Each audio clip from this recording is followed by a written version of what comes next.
Manalangin na po tayo. Hallelujah. Praise the Lord. Marami po salamat, Panginoon. Dumating na naman po ang oras ng 6:30 at araw ng Miyerkules upang kami ay patuloy na mag-aral na iyong mga salita. Gabayan mo po kami at patnubayan sa gabing ito. Turuan mo po kami na matuto ng marami at sagana upang patuloy po namin maunawaan ang kalooban at plano mo sa aming mga buhay, upang kami patuloy na lumago sa pananampalataya, lumago sa paglilingkod, at patuloy na lumago bilang isang Kristiyano. Panginoon, sa oras na ito, batid mo ang lahat ng bagay na kita mo, ang lahat ng bagay namin nagawa, na isip, na salita, sa nakarang mga araw at lumipas na oras, Panginoon. Kayo po magpatawad sa anumang kasalanan, karumihan, pagkakasalan na nasumpungan mo sa bawat isa. Gawin mo kaming karapat-dapat na lumapit sa iyo at patuloy na maglingkod sa iyo, Panginoon. Sa gabing ito, kami po ay patnubayan ng banal na Espiritu at turuan mo ng sagana. Panginoon, tulungan mo ng bawat maririnig namin, papasukin namin sa aming dalawang tenga at patuloyin sa aming mga puso upang mga ugat at patuloy, Panginoon, na maisagawa namin ang iyong mga salita sa aming mga buhay sa araw-araw.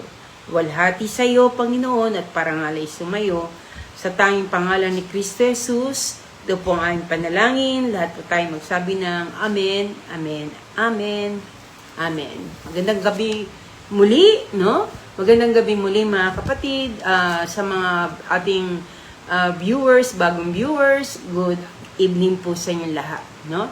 At sana po ay tayo ay makinig ng mabuti sa salita ng Panginoon dahil malaking bagay ang salita ng Diyos upang patuloy na ayusin ng Diyos ang ating mga puso, ang ating mga buhay, no? Okay, so pag-aaralan po natin yung ating nakaraang topic is the lust of the flesh, ang pita ng laman. At yun ay masusupungan sa unang 1:2:15 hanggang 16, no? At sa gabi ito, nakadalawang part po tayo, part 1 and part 2 ng the lust of the flesh. At ngayon naman ay the lust of the eye and the pride of life. So, dalawa po ang ating pag-aaralan.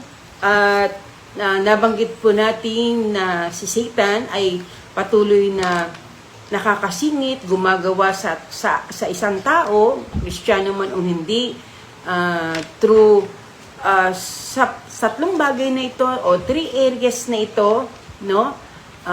Na isasagawa niya ang kanyang objective sa tao, to kill, to steal, and to destroy, no? Kanyang patayin, puksain, nakawan, at i-destroy o wasakin ang isang tao. At sa pamagitan ng tatlong areas na ito, dito siya umaatake o gumagawa sa isang individual. So kaya dapat inaaral po natin to dahil sabi nga po sa Hosea 4:6, my people are destroyed for the lack of knowledge. Ang aking bayan, ang aking mga anak ay nawawasak o napapahamak dahil sa kakulangan ng kaalaman. So that's why dapat po nating ilatag sa bawat isa sa mga tao kung ano po talaga yung mga ito, no, 3 areas na kung saan dito tayo bumabagsak. Marami sa atin ay bumabagsak sa ganitong bagay na isasagawa ni Satanas ang kanyang layunin to kill us, to steal us, and to destroy us. So dapat, nauna na po yung the lust of the flesh at ngayong gabi naman is the lust of the eye and the pride of life, no? Okay, so what is the lust of the eye and the pride of life? Basahin po muna natin ang sinasabi sa unang 1:2:15 hanggang 16. Unang 1:2:15 talagang 16. 1 John 2:15-16. Sabi po dito sa English, do not love the world or the things in the world. If anyone loves the world, the love of the Father is not in him. 16. For all that is in the world, the desires of the flesh, sa ibang version, sa King James, nakalagay, the lust of the flesh, and the desires of the eyes, the lust of the eyes, and the pride in possession, or the pride of life, is not from the Father, but is from the world. No? Sa Tagalog, ganito po sinasabi, gusto kong basahin sa inyo sa Tagalog, verse 15 hanggang 16, sabi po sa talatang 15, huwag niyong ibigin ng sanglibutan o mga bagay na nasa sanglibutan. Ang umiibig sa sanglibutan ay hindi umiibig sa Ama. Ang lahat na nasa sanglibutan ay ang pagnanasa ng laman, pagnanasa ng mga mata, at ang pagmamalaki sa buhay na ito ay hindi nagmula sa Ama, kundi sa sanglibutan. So, malinaw po, no? So, yan na ang ating topic, the lust of the eyes and the pride of life. Now, aralin natin kung ano po ba ibig sabihin dito ng the lust of the eyes o ang pagnanasa ng mata. O sa English, sa King James ay the lust of the eyes, no? And the pride of life. Life. Pagmamalaki sa buhay na ito. Pero unahin po muna natin yung lust of the eyes. Ano po bang ibig sabihin dito ng lust of the eyes, no? Okay. Una, it refers to the sinful desire to possess material things or to be captivated by their appearance rather than focusing on God and His will. So, ito'y pumapatungkol, yung lust of the eyes ay pumapatungkol sa desire. Malaking nasain, malaking pagnanasa na mag-possess ka, magkaroon ka ng material na bagay o material things, no? At gusto mong maangkin ito, no? Makuha ito, yung bagay na ito, kaysa sa ma-focus ang iyong atensyon at sa Diyos at sa kalooban ng Diyos, no? So, ibig sabihin, mas nandun ang puso mo, no? Nandun ang desire mo. Kung nasaan ang desire mo, nandun ang puso mo. So, kung yan ang ninanais mo, ninanasa mo, higit pa doon sa pagnanasa mo na makilala ang Diyos o yung pagnanasa mo na malaman ang kalooban ng Panginoon, ay lust na po ang tawag po doon. O mahigpit, matinding pagnanasa. Ang tawag po doon ay lust of the eyes, no? Simple desire to possess material things. And this desire is a temptation from the world. Yung desire na ito ay temptasyon, no? Tukso na galing sa sanglibutan at hindi po sa Diyos. At kung yung desire na ito, yung matisidhing pagnanasa na ito, leads people away from God's word and God's promises. Ito ay naghahatid sa atin na palayo sa pagnanasa ng Diyos at sa salita ng Diyos at pagnanasa sa mga pangako ng Diyos. So, ibig sabihin, yung pagnanasa na ito, higit pa doon sa pagnanasa mo sa Diyos at sa salita ng Diyos at sa mga pangako ng Panginoon. So, kaya na nga nagiging, lust, no? Higitan mo yung desire mo, mas higit na gusto mo to, mas higit na ninanais mo ito kaysa sa mga salita ng Diyos at sa mga pangako ng Panginoon, no? So, tong desire nito ay kinukubet mo. Yung talagang parang excuse me. Talagang iba yung excuse. Iba yung pagnanasa, no? Pagnanasa mo sa ganitong bagay, no? Iba, no? Nakaka-captivate, nakaka-attract masyado sa'yo yung appearance nun, ng mga bagay na yon, yung mga material na bagay na yon, mas higit na ninanais mong maangkin, ninanais mong makuha, ninanais mong magkaroon ng mga bagay na yon na talagang dinidesire mo, kinukubet mo na makuha yung mga ganong bagay, no?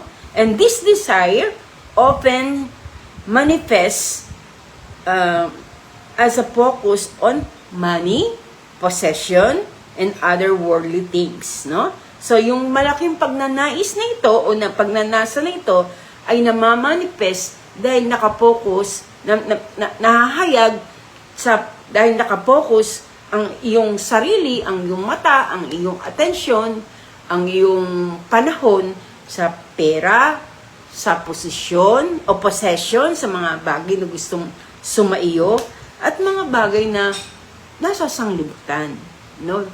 Higit pa sa pagnanasa mo sa Diyos at sa mga bagay ng Diyos, no? So, this is a temptation from the world and not from God. Ito ay temptasyon, tukso, no? Nagaling sa sanlibutan at hindi sa Diyos, no? So, bigyan ko kayo ng example of the lust of the eyes, no? Yung temptation kay Eve, temptation o tukso kay Eva, no?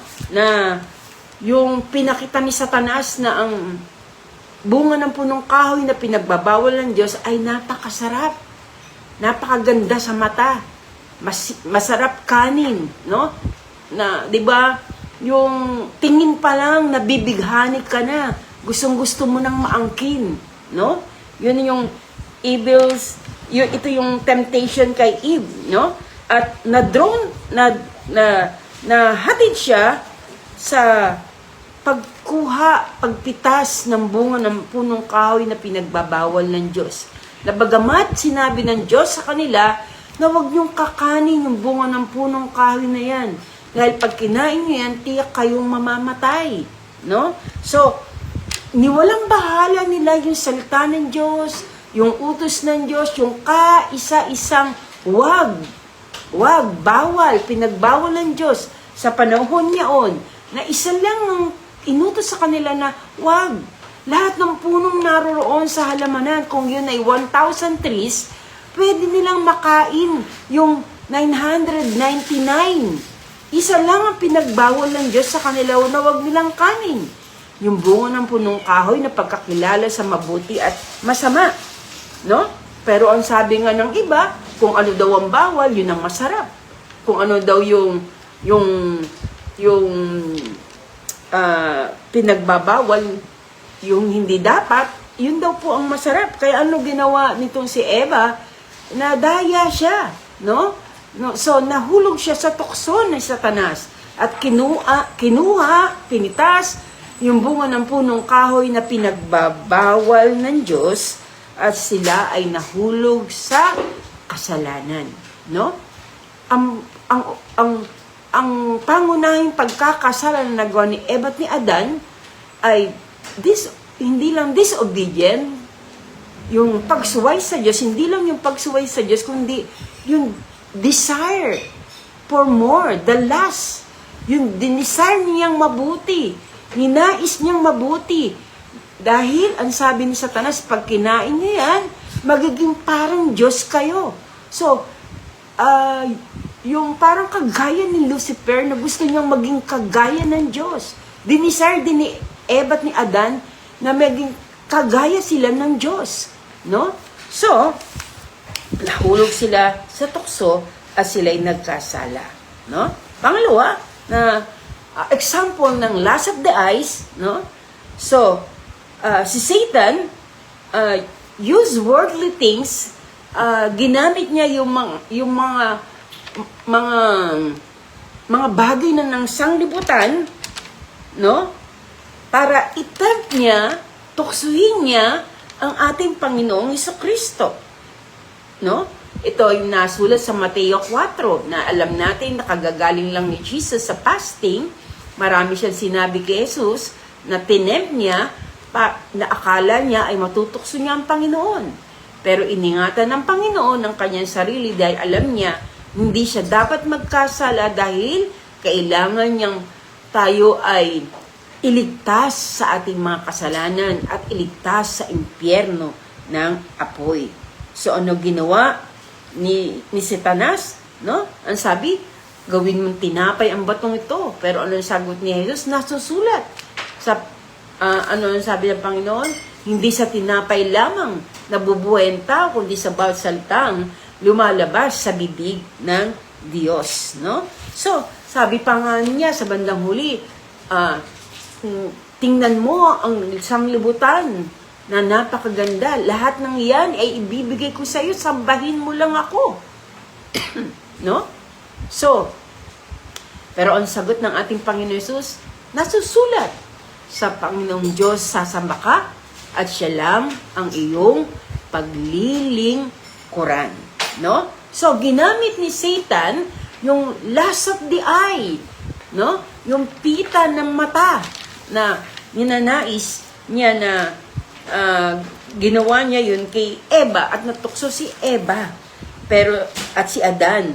Pero salamat sa Diyos, kay Jesus, hindi si Jesus nagpadala sa tukso ni Satanas. Yamang si Jesus ay sa katawan tao, in that time, pwede siyang matukso, pero pinili niya na huwag siyang matukso para tayo magkaroon ng kapatawaran sa ating mga kasalanan at buhay na walang hanggan. Dahil kung si Jesus ay nag-failed, wala nang tagapagligtas na magliligtas sa ating lahat. No? Sa Genesis 19, isa pang halimbawa ay yung asawa ni Lot.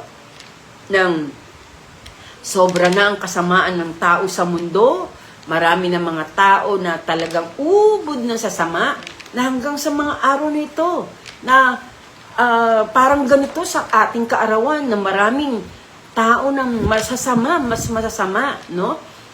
At nung araw na yon, nang makita ng Diyos na ang kasalanan ng tao ay abot hanggang langit, ang sabi ng Diyos, gugunawin ko ang Sodom at Gomora.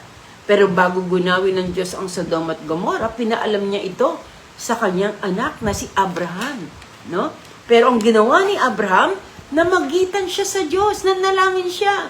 Amang Abraham, kung may 50 banal sa Sodom at Gomora, gugunawin mo pa ba? Ang sabi ng Diyos, kung meron 50 banal sa Sodom at Gomora, hindi ko gugunawin ang bayan.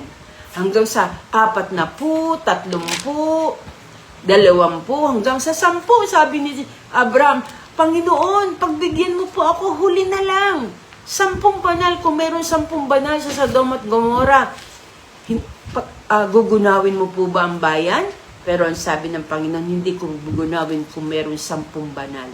At ginunaw ng Diyos ang Sodom at Gomora. Nang ibig sabihin, therefore, we conclude that walang 10 banal sa Sodom at Gomora. Hinila na lang dahil kay Lot na pamangkin nitong si Abraham, nadamay ang kanyang asawa at 2 anak.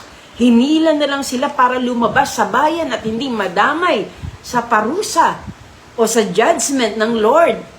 Pero ang utos ng anghel sa kanila, sige, tumakbo kayong palalayo sa bayan, sapagkat ang bayan ay susupukin ng Diyos. Pero ito, tandaan nyo, walang lilingon, walang lilingon, walang lilingon.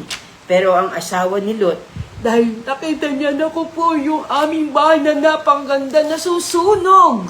Ang aking mga alahas, ang aking mga damit, ang aking kayamanan, nasusunog. Siya'y lumingon. At nang siya'y lumingon, siya'y naging isang haliging asin. So, nakita po natin na lust of the eye is harmful, no? Kung tayo po ay mananatili na magpapadala sa tukso ng lust of the eyes, pwede tayong mapahamak nito, no? Una, why it is harmful? Number 1, it distracts us from God and His priorities. Nadidistract tayo nito sa pamagitan nito. Nadidistract tayo from God, no? And His priorities. Nalalayo tayo sa Diyos. Yung mga bagay ng sanglibutang ito ay naghahatid sa atin para ibigin ng sanlibutan. Narinig natin sa ating talata sa unang 1, 2, 15, 16, na huwag nating ibigin ang sanlibutan. Dahil ang sino mong umiibig sa sanlibutan, wala sa kanila ang pag-ibig ng Ama. At ang sino mang umiibig sa sanlibutan ay nagiging kaaway ng Diyos. So, madidistract tayo, mawawala yung focus natin, yung attention natin sa Diyos, at mawawala yung priority natin sa Kanya. Kaya nga marami mga tao dahil sa pag-ibig sa mga bagay ng sanlibutan, mas inuuna pa nila yung maraming mga bagay na nasa sanlibutan ito kaysa sa Diyos. Tama? No? So, ito ang dahilan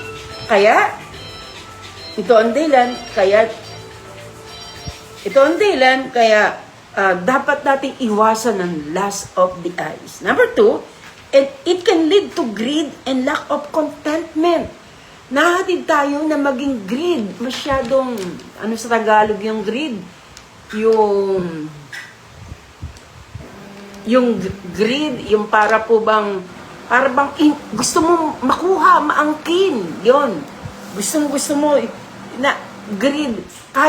Kahit masama na, kahit alam mong hindi na nais ng Diyos, gusto mo pa rin makuha. No? At nawawalan tayo ng contentment, no? Kapag tayo ay umiibig sa gahaman, tama. Yung greed, masyado ng gahaman, no? Pagka ang tao ay masyadong nandun nakapokus, lust of the eye, no? Nagiging gahaman na siya. Bawa meron na siyang napakaraming kayamanan, gusto pa niya maging mayaman pa.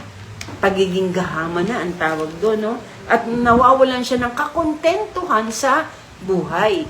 Yan ang harmful, no? Yung lust of the eye, na gusto mo pang maangkin, ang dami mo ng lupa, gusto mo pang yung kaprasin lupa ng kapitbahay mo na sumobra lang, no? Sumobra ng konti, isang dangkal na sobra, dinidemanda mo pa, di ba? No? So, ibig sabihin, masyado ng pagkagahaman ng bagay na yon. Hindi na yung kalooban ng Diyos, no? Yung mawawalan tayo ng spiritual strength and faith. At dahil sa pagiging gahaman, dahil sa pag-ibig sa lust of the eye, nahatid tayo na maging mahina tayo sa kalagayang spiritual. At nagiging mahina ang ating pananampalataya sa Diyos, no? Okay. So, isa pa, it ultimately points to a heart that is not focused on eternal things. Sabi nga sa book of Colossians, no, kung nasa ng puso mo, kung nasa ng puso mo, nandun ang mata mo, no? Doon nakapokus ang mata mo. Kung ang puso mo ay nakapokus sa kayamanan, nandun ang mata mo, doon nakapokus, no? Pero kung ang focus mo ay nasa Diyos at sa mga bagay ng Diyos, no? Nakapokus sa eternal things, no?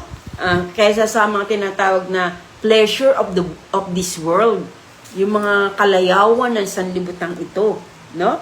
So, it is harmful, yung the lust of the eye. Now, how to overcome the lust of the eyes? Paano natin ma-overcome, mapagwawagian ang tinatawag na pita ng mata? No? Okay, number 1, focus on God. Napakasimple, no? Parang sabi natin, simple, focus on God. Pero kinakailangan nito ng disiplina. No? Mag-focus tayo sa Panginoon.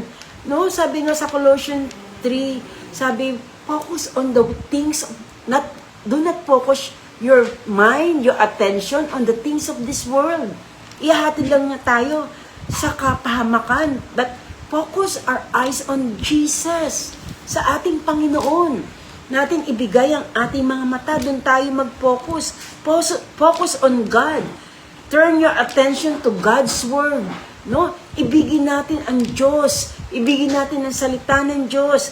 Ibigin natin ang mga pangako ng Diyos. Dahil mas mabuti ang plano ng Diyos sa buhay natin. At natitiyak ko, kung ang nakapokus ang ating mata sa ating Diyos, makikita natin, hindi tayo pababayaan ng Diyos. Oo nga, hindi mo maangkin ng lahat ng bagay na narito sa sanlibutan, ang mga kayamanan nito. Pero kailanman, yung higit na kasiyahan, tunay na kaligayahan, kapayapaan sa buhay, na hindi natatanggap ng mayayamang tao, ay pwedeng sumaiyo. Dahil nakapokus ang iyong atensyon, ang iyong mata, sa pangako ng Diyos, sa salita ng Diyos, at sa kalooban ng Panginoon sa iyong buhay. No? Pangalawa, practice gratitude. Lagi tayong dapat nagpapasalamat. No? Kung ano yung nasa iyo, pagpasalamat mo. Kung isa lang ang sasakyan mo, praise God. Kahit na sabihin natin na medyo may nararanasan ka ng sira, praise the Lord. No? Mag-focus ka doon, magpasalamat ka, huwag kang mainggit. Kung may mga tao o may mga kapitbahay ka, ang daming sasakyan, no? Ang gagara ng sasakyan, huwag kang mainggit. Kundi lagi ka magpasalamat kung anong meron ka. Darating din ang panahon na kung kalooban ng Diyos na bigyan ka ng isang magandang sasakyan, kaya ng Diyos ibigay yun sa'yo. No? So, practice gratitude. I-appreciate mo yung mga bagay na meron ka ngayon. Resist the temptation. No? Salansangin mo yung temptasyon, yung tukso, na i-compare mo yung sarili mo sa iba. No. Wow. Buti pa siya, merong ganito. Buti pa siya, may ganito. Huwag mong tingnan yung mga, kung meron siyang ganito o ano. No? Tingnan mo kung ano yung meron ka at ipagpasalamat mo sa Diyos yung mga bagay na meron ka ngayon. Amen? Pangatlo, seek God's guidance. Humingi ka ng tulong sa Diyos sa pamagitan ng panalangin by praying and asking God to help you to resist the temptation on this world. No? Ang mundong ito ay napakadaming iniaalok. Sa mundong ito, napakadaming mga pwedeng tempt ka para magkaroon ka nito. Dapat magtrabaho ko na magtrabaho. No? Para magkaroon ka nito. Ano gagawin mo? Magtrabaho ka na magtrabaho. Hanggang sa magkasakit ka.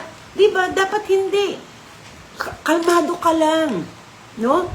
Basta isipin mo, inuuna mo ang Diyos. No? Nakapokus ang mata mo sa Panginoon. Di ka pababayaan ng Panginoon. At nagtatrabaho ka rin. No? Kung ano hiniling mo sa Diyos, nabigyan ka ng magandang trabaho. Yung trabaho na kung saan, hindi ka magkakamali, hindi ka magkakasala, makakapaglingkod ka pa rin sa Panginoon. Di ba? No? So, seek God's guidance. Pag sinik mong God's guidance, hindi ka magkakamali. At pang-apat, panghuli, remember eternity. Focus on eternal rewards. Doon dapat nakatuon ang ating mga mata sa mga bagay na eternal. Yung mga bagay na worldly things, yung mga lust of the eyes, pang mundo lang yan. Pandito lang. Ano ang sabi sa Biblia? Lahat ng bagay na yan ay mawawala. Darating panahon, lahat na yan ay malulusaw. Sabi ng Panginoon, langit at lupa ay lilipas. Ang isang bagay lang hindi lilipas, ang Diyos at ang salita ng Diyos.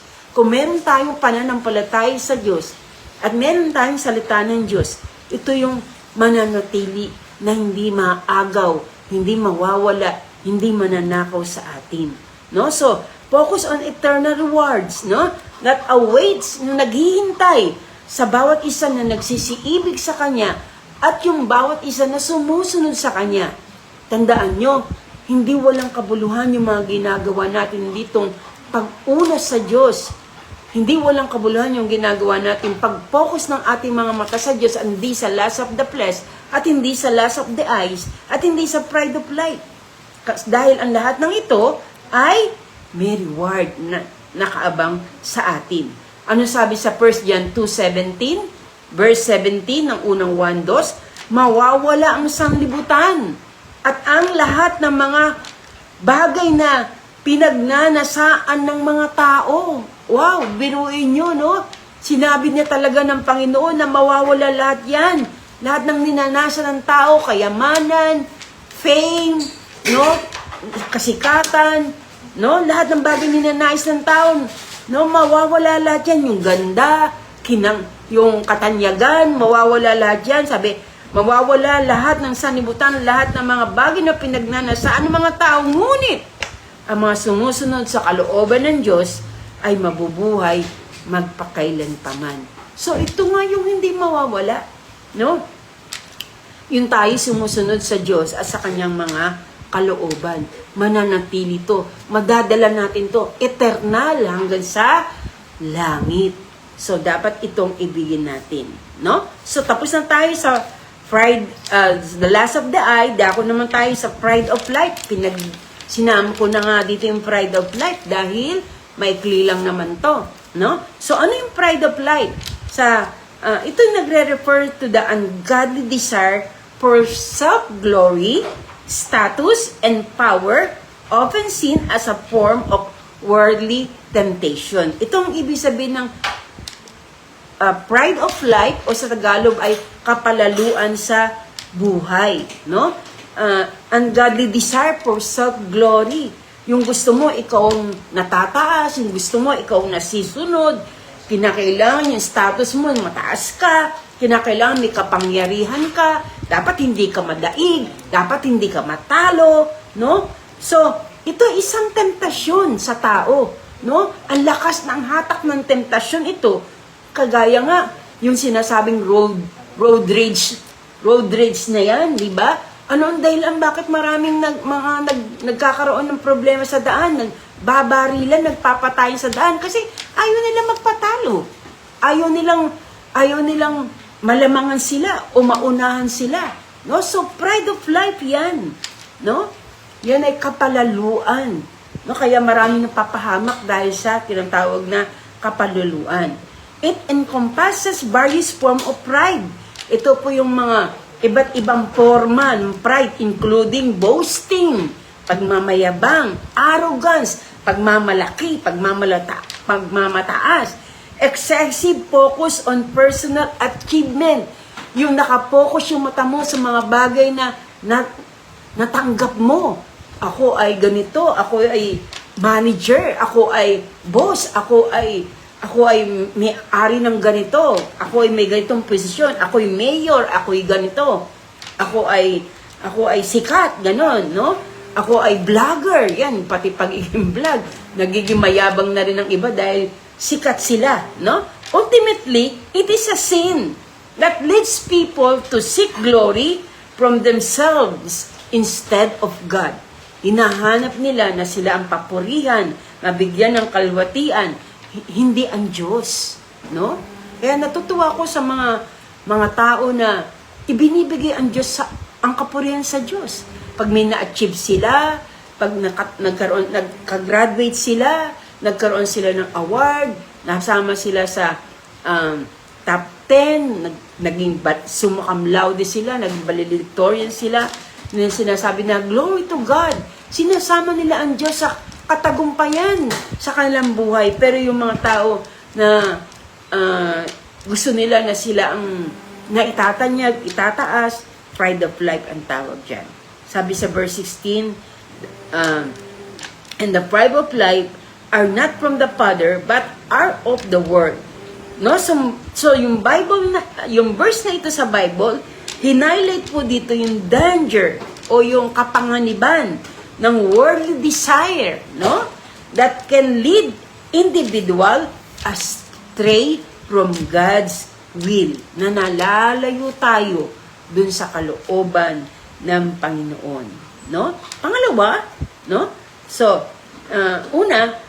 ano po yung most detailed look of what pride of life? Ano yung kung saan natin nakikita tong pride of life na to, no? Kapalaluan sa buhay.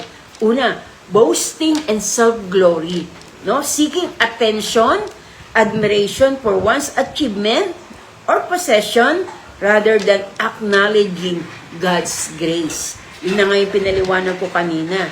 Yung paghahanap mo ng atensyon, na ikaw ay ma-admire, no? ng yung mga bagay na ginawa mo sa buhay, possession, hindi yung mabigyan ng kapurihan ang Diyos. Pangalawa, arrogance and self-sufficiency. This is a form of pride, no? Ito isang uri ng pride na naghahadi sa individual to believe they are capable of achieving anything without God's help, no? Para po bang parang iniisip nila, natanggap nila yung bagay na yun, na hindi nila kasama ang Diyos, na hindi sila tinulungan ng Diyos, no? So, nagli-lead ito sa tinatawag na nire-reject mo yung tinatawag na humility, no? Humility, pagpapakumbaba, wala kang pagpapakumbaba at dependence sa other, no? Yung pagdedepend. Lagi nilang ikaw, ako. Diyan po nahulog si Lucifer eh. Na lagi nilang ako'y luluklok sa luklukan ng Diyos. Ako ang magiging ganito. Ako ang maghahari ganito. Diba? Kaya nga binagsak siya ng Diyos, si Lucifer. No? So, pangatlo, desire for power and status. No? Ibig sabihin, nagdi-desire siya ng kapangyarihan. At kinakailan dapat may sinabi siya. May status siya. It is a pride of life. No?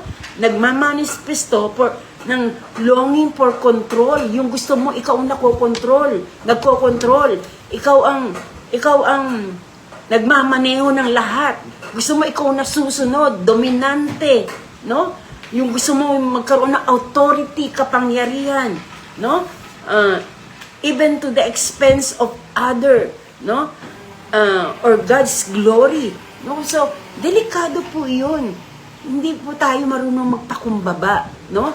Parang gusto natin tayo, 'di ba? Yung iba kaya nga gusto ng kapangyarihan para walang po control sa kanya. Gusto niya siya ang kumokontrol, no? Hindi tama po 'yun. Dapat makinig tayo talagang minsan meron tayong dapat pagpasakupan. Una natin dapat pagpasakupan yung authority ng Diyos. Na nandyan siya ang pinakahigit sa lahat, no? May authority na dapat tayong magpasakop kasi pag hindi ka marunong mag-submit, pag hindi ka marunong magpasakop, yun ay pride. Yun ay kapalaluan, no? So, may authority na binigay ang Diyos sa gobyerno. Meron diyang authority, may president. Dapat nagpapasakop tayo dyan. Naturo ko na sa inyo yung good citizenship noong nakaraang mga linggo, no? Good citizen, no? So, masama man ang mga namumuno, dapat magpasakop tayo. Huwag lang labag sa salita ng Diyos yung kanilang mga inuutos, no? Dahil sila ay binigay ng Diyos sa atin para mamuhay tayong payapa at maayos. Sa pamilya, may authority na binigay ang Diyos, ang magulang, ang nanay, ang tatay. No, dapat sumunod kayo sa kanila. Sabi nga, kahit masama ang magulang dapat sumusunod tayo dahil ang magulang galing sa Diyos. Sa eskwelahan, ang mga teacher, mga principal, sila ay mga nasa authority. Dapat marunong tayo magpasakop. So, kung hindi tayo marunong magpasakop, ang tawag doon ay pride. No? Pang-apat, worldly ambition. Yung mga makamundong ambisyon. Desire to excel in the eyes of the world.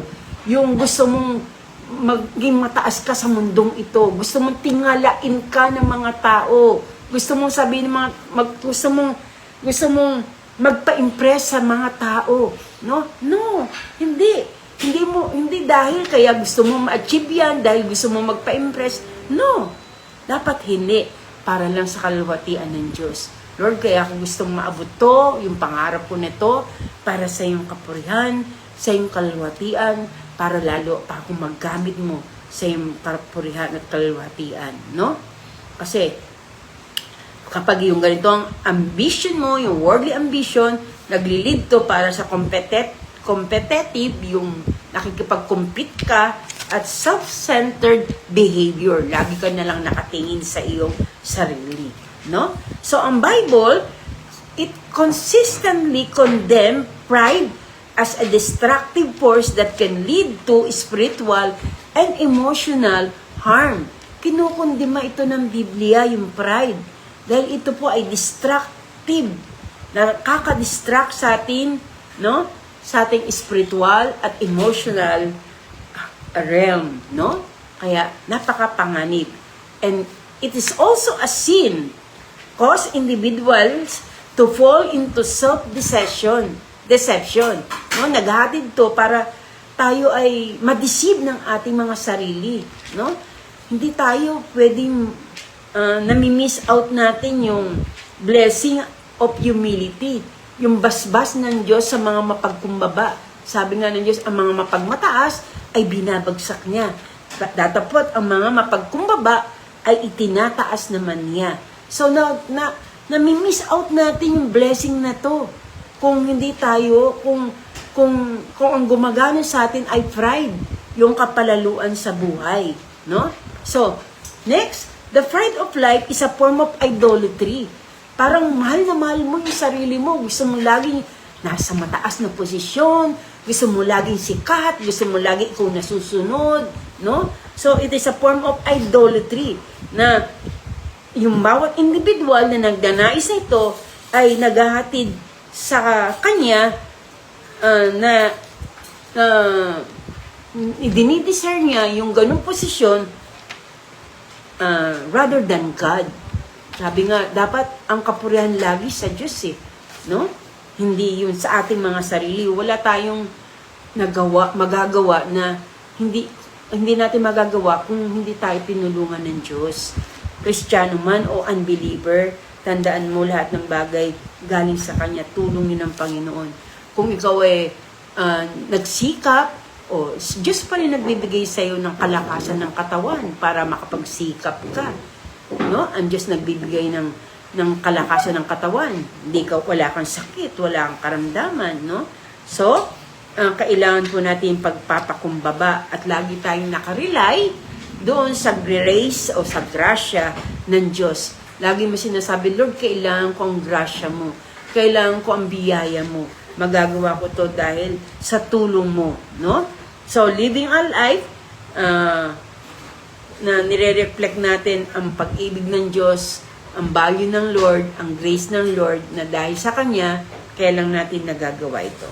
Panghuli, how to overcome the pride of life. Number 1, shifting your focus from self-centeredness to humility. No? Yung kung dati laging nakasentro ang sa sarili mo. Ngayon, nakasentro na sa pagpapakumbaba. Lagi natin dinidesire yung pagiging humble, yung maging mapagpasalamat sa Diyos, no?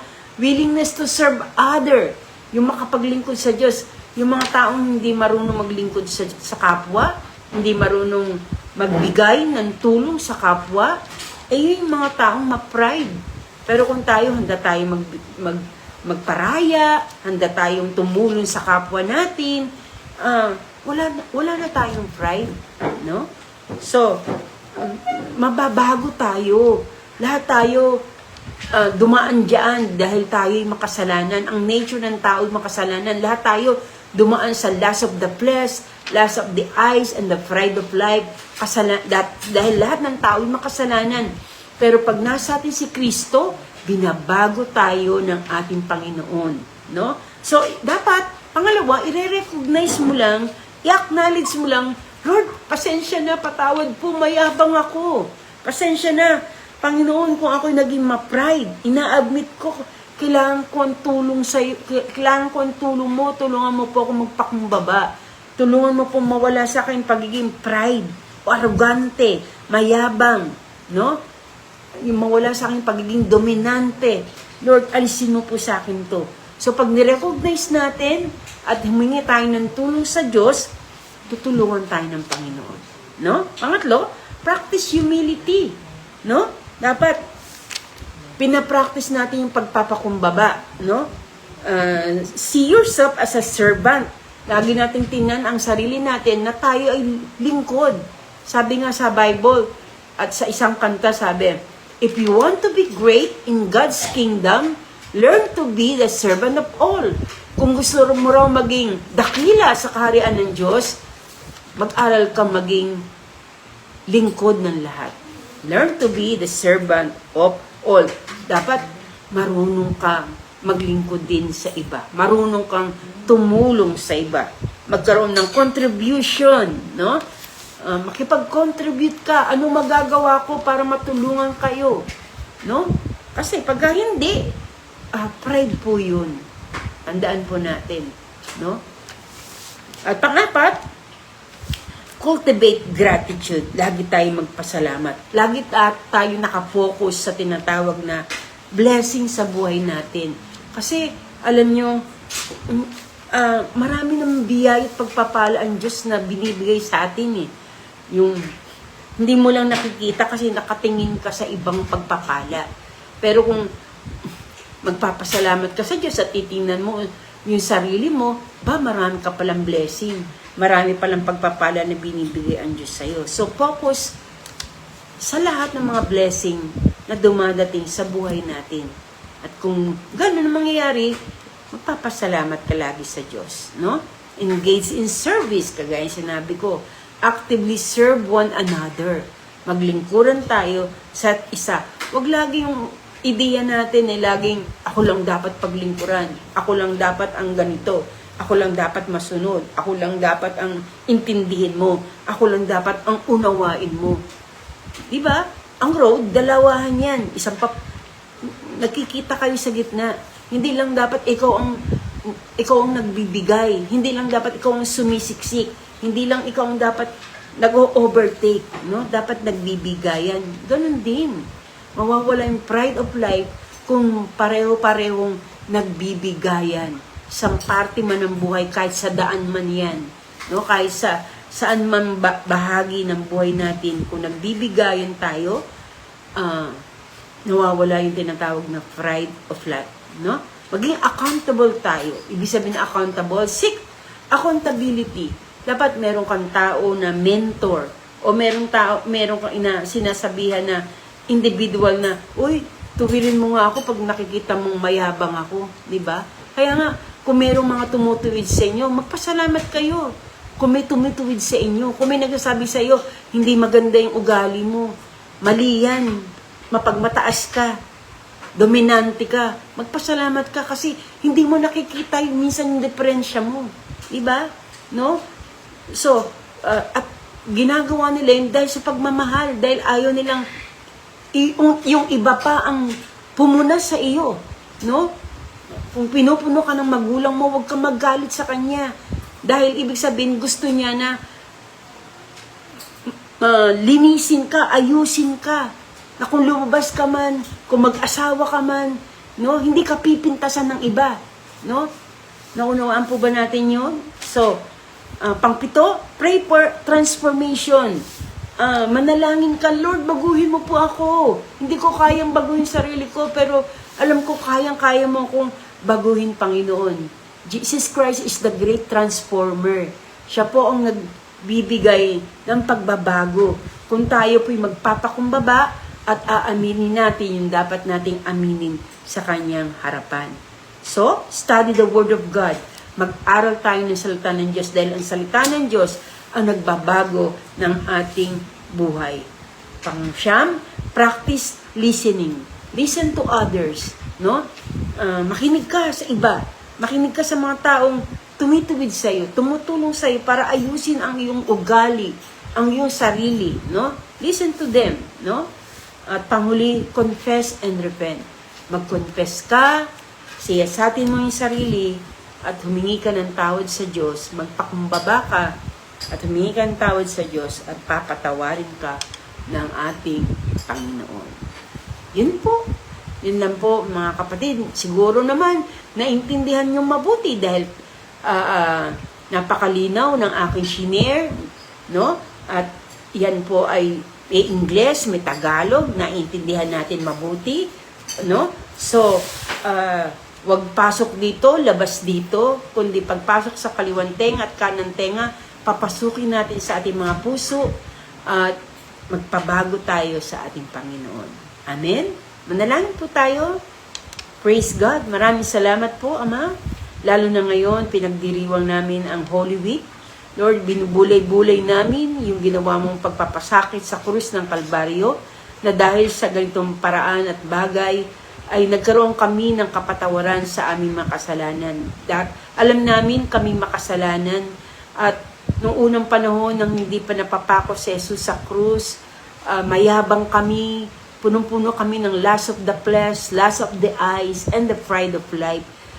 Datapwat, salamat sa Diyos dahil kay Kristo Jesus na siya mismo pinakita niya ang pagpapakumbaba, na siya ay Diyos, iniwan niya ang langit upang ibigay ang kanyang sarili, upang bayaran ang lahat ng aming mga kasalanan at magkaroon kami ng kapatawaran sa lahat ng aming kasalanan at magkaroon kami ng buhay na walang hanggan. Salamat po, Panginoong Jesus. Kundi dahil sa iyo, kami po ay mapapahamak, kami po ay tuloy-tuloy sa impyerno ng apoy sa impyerno. Subalit dahil sa kamatayan ni Kristo Jesus sa krus at ang kanyang pagkabuhay na muli, ay nagkaroon kami ng dakilang pag-asa na pwede na kaming hindi pumasok sa impyerno kung kami sasampalataya at magkakaroon ng tunay na relasyon kay Jesus bilang siya ang aming Panginoon at tagapagligtas. Sa oras nito, tanggapin mo si Yesu Kristo, aminin mo na ikay makasalanan, na kailangan mo si Jesus sa puso mo, na pagharian ka ni Jesus sa buhay mo. Sabihin mo, Jesus, inaamin ko, ako po'y isang makasalanan, patawarin mo po ako sa lahat ng aking mga kasalanan, lalo na ang kasalanan ko sa lust of the flesh, lust of the eyes, and the pride of life. At sa oras nito, hugasan mo po ako ng makapangyarihang dugo. Jesus, hugasan mo po ako ng iyong makapangyarihang dugo at pakalinisin. Sa oras nito, inaanyayahan kita na pumasok sa puso ko, maghari sa buhay ko, ikaw na ang aking maging Panginoon at tagapagligtas. Pagharian mo ang aking buhay at mula ngayon, sumunod ako sa iyo at maglilingkod po ako sa iyo habang ako'y nabubuhay. Huwag mo po akong pabayaan at tulungan mo po ako na makapanatili sa iyo hanggang wakas. Salamat po, Ama. Ito po ang aking panalangin sa tanging pangalan ni Kristo Jesus. Amen. Amen. Ako na lang magpe-pray. Lord, dinudulog ko po lahat ng tumanggap sa iyo. Magpatotoo po kayo sa kanila. Baguhin mo po ang buhay nila, Panginoon, at manatili sila na sumusunod at naglilingkod sa iyo. Yung mga tao po, Panginoon, na hanggang sa mga araw na ito, ligaw na ligaw sila, wala silang kapayapaan, hindi nila alam ang tanging daan. No, Lord, tulungan mo makilala kanila. Tulungan mo na may mga taong gamitin ka para maipahayag sa kanila ang iyong mabuting balita at makilala nila na tanging ikaw lang, Jesus, ang tagapagligtas. Sa oras nito, abutin mo po ang bawat isa. Kausapin mo po ang bawat isa. Yung mga may sakit karamdaman, bigyan mo ng kagalingan. Yung mga may bigat na problema suliranin, tulungan mo po sila sa kanilang mga pinagdadaanan. Tulungan mo silang sumampalataya sa iyo na ikaw ang dakilang Diyos na nagbibigay ng pag-asa at himala at katugunan ng aming mga panalangin. Lord, dalangin ko po, tulungan mo silang makilala kanilang lubusan, hanapin kanila. Dahil kung sila yung maghahanap ng masikap sa iyo, sinabi mo sa iyong salita, masusumpungan ka namin. Gamitin mo ang church na ito, gamitin mo ang bawat isa sa amin upang marami pang mga tao ang makakilala sa aming Panginoong Jesucristo. Pagpalain mo lahat ng nakinig at makikinig pa ng iyong salita. Pagpalain mo ang buhay ng bawat isa at patuloy, Panginoon, na tumawag ka pa ng mga tao na susunod at maglilingkod sa iyo. Lord, maraming salamat sa iyo. Pinagkakatiwala ko ang bawat isa na tagapakinig namin. Lahat po na may mga pangangailangan sa iyo, tulungan mo po ang bawat isa sa amin. Luwalhati sa iyo, kapurihan ay sumayo ngayon at magpakailan pa man. Ito po ang aming panalangin sa pangalan ni Kristo Jesus. Lahat po tayo ay magsabi ng Amen, Amen, Amen. Amen po.